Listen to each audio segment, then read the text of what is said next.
ministro, senhoras e senhores deputados, queria saudar também os funcionários e assessores do Ministério do Esporte aqui presentes na nossa comissão.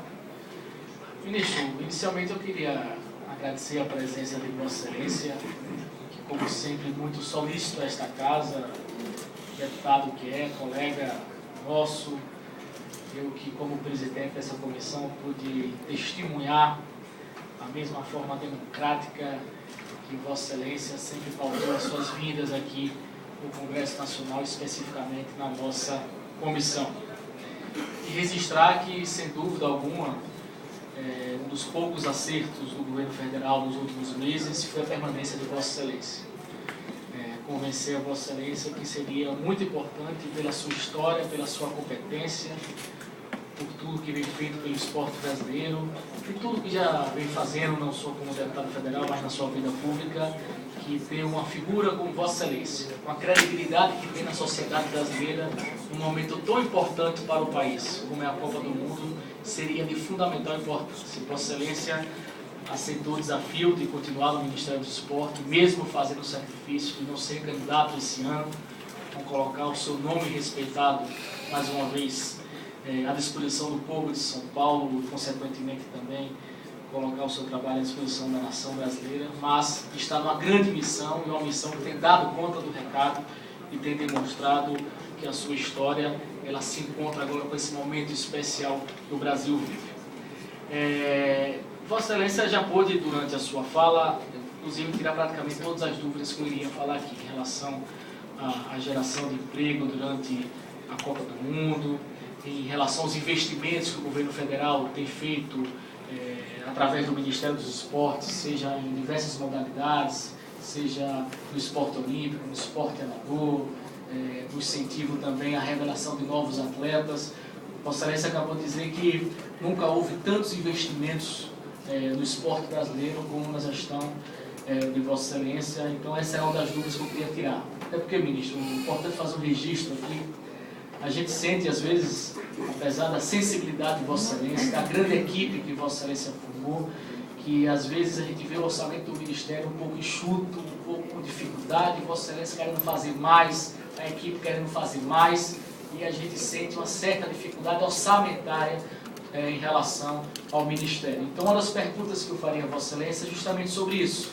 Se nesse grande momento de Copa, de Olimpíada, nesse grande momento que o Brasil cedia esses dois grandes eventos esportivos, a gente pode ter uma perspectiva de que o orçamento do Ministério, que os investimentos do esporte em todas as modalidades, tem uma perspectiva real e concreta de também deixar um grande legado ao povo brasileiro. Então, era basicamente essa pergunta que eu queria fazer e dizer também que o intuito do requerimento também é falar sobre a nossa querida atleta Laís Souza, que sofreu aquele acidente, com a sensibilidade de todos nós aqui do Parlamento, do povo brasileiro, dos atletas e esportistas do Brasil, também que Vossa Excelência pudesse conversar conosco e fazer também as explicações, as explanações sobre a conversa que teve, que Vossa Excelência acabou de dizer com o nosso presidente conosco. Então, ministro, era só essa indagação que eu queria fazer a Vossa Excelência e, mais uma vez, parabenizar, não só pela forma solícita que sempre tem nesta casa, como deputado, colega nosso, para o orgulho de todos nós, mas pelo excelente trabalho que vem fazendo à frente do Ministério,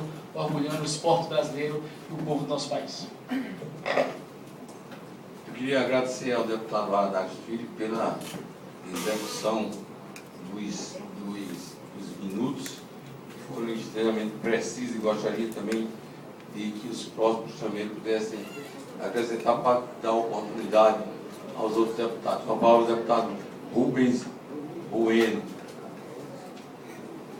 3 minutos. Senhor presidente, cumprimentá-lo o convite formulado ao ministro Paulo Rebelo, figura conhecida de muitos anos e muito respeito nessa casa, pelos mandatos que teve, pela presidência da casa que exerceu, respeito da sociedade brasileira e fez o parlamento ser respeitado. Eu fico feliz em tê-lo aqui e poder, neste momento, falar um pouco sobre a Copa do Mundo.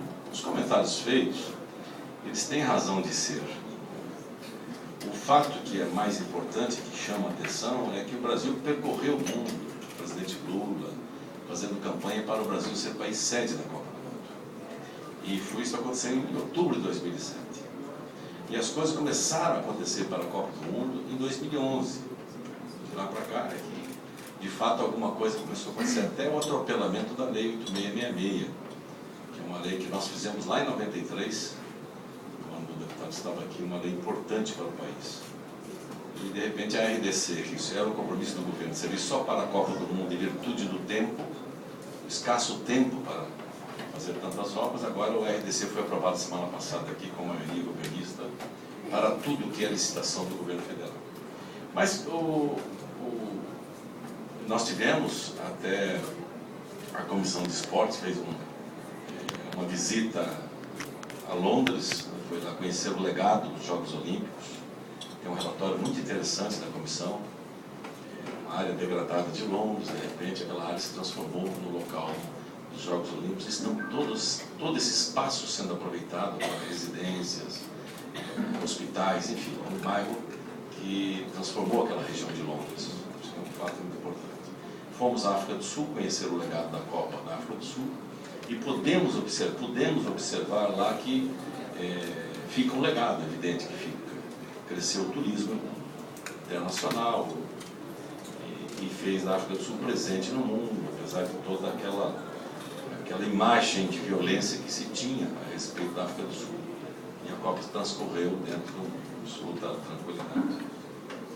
Mas lá tem algumas situações críticas na África do Sul, com relação a estádios onde o rugby é o esporte daquele povo e, de repente, o futebol ficou. Então, os estádios hoje, inclusive, nós tivemos um período lá em Joanesburgo, Soccer City, por exemplo, é um local para eventos, cursos, casamentos, eventos sociais, eventos comerciais, enfim, é um estádio que... Mas o futebol é muito pouco, na verdade. Mas, enfim, presidente, nós fizemos um requerimento, e foi a deputada Mara Gabrilha, que é a autora, a ideia é dela, né? Eu tinha aqui algumas perguntas a fazer, mas eu prefiro que a Mara faça, porque a ideia dela, a autora desse requerimento, para perguntar sobre a Laís Souza. A Laís Souza, nós sabemos que é uma família humilde, estava se preparando para os Jogos de Soccer na Rússia, né? E nessa preparação ela teve um acidente e está tetraplégica. Então, e aí não há hoje, parece-me, nenhuma situação que possa responder pela gravidade da situação dela. Então eu prefiro que a deputada Mara Gabrilha faça as perguntas a respeito da Laís.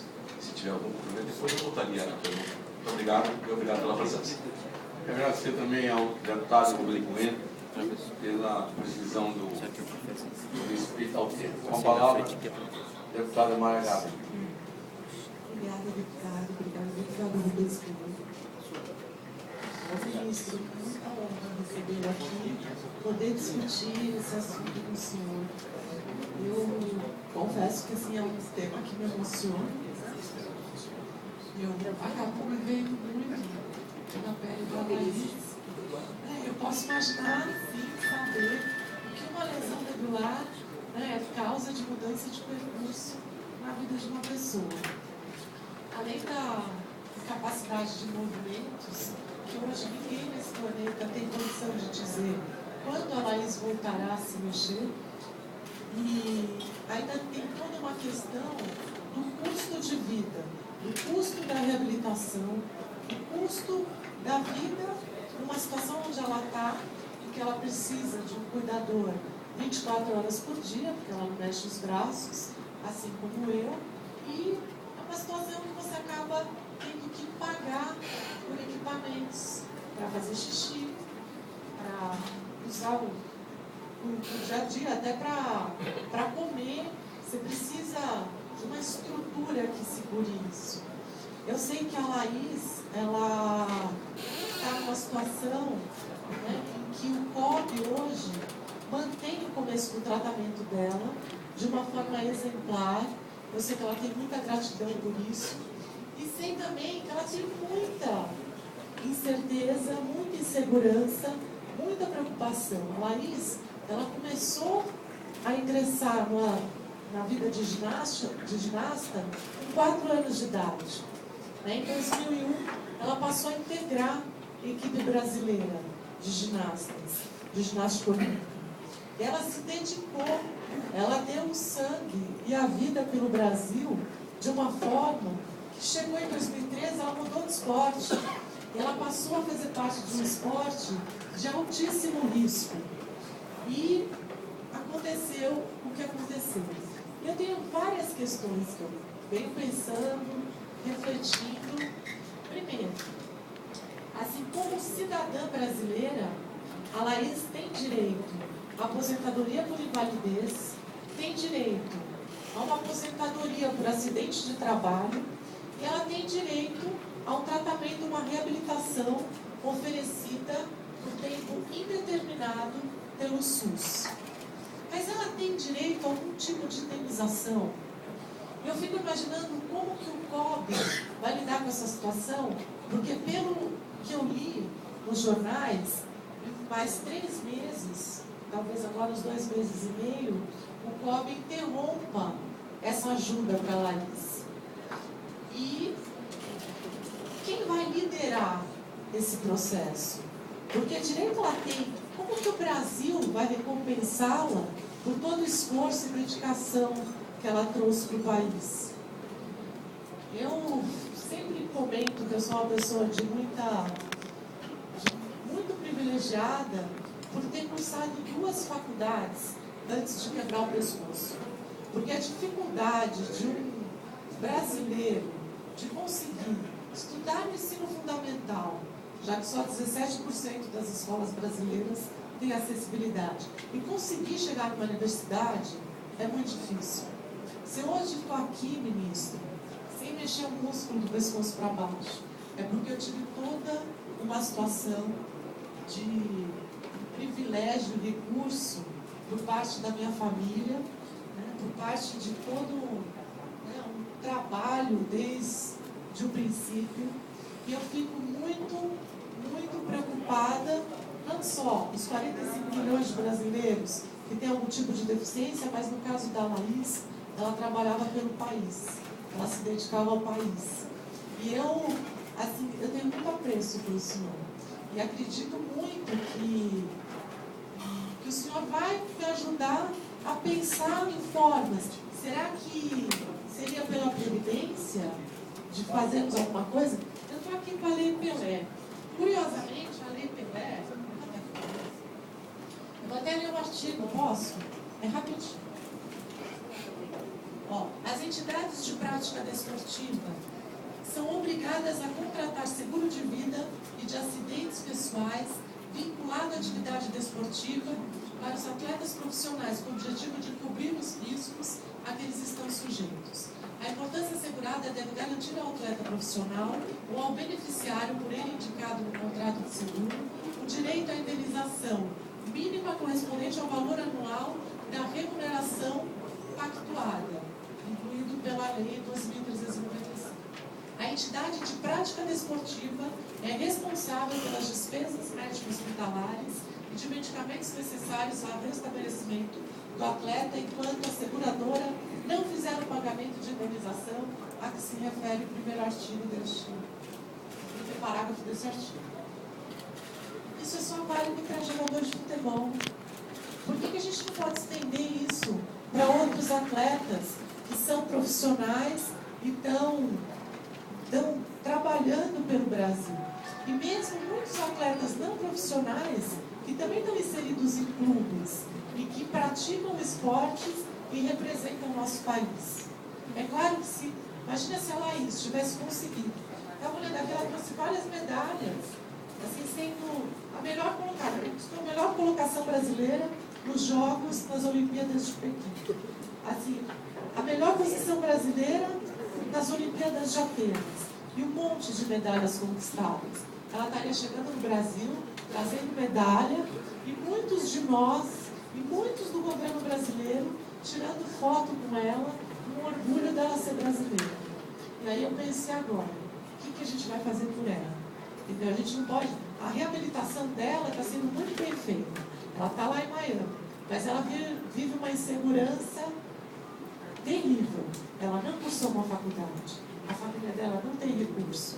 Então ela conta com o Brasil. E ela vive essa insegurança de não poder se concentrar, muitas vezes na reabilitação,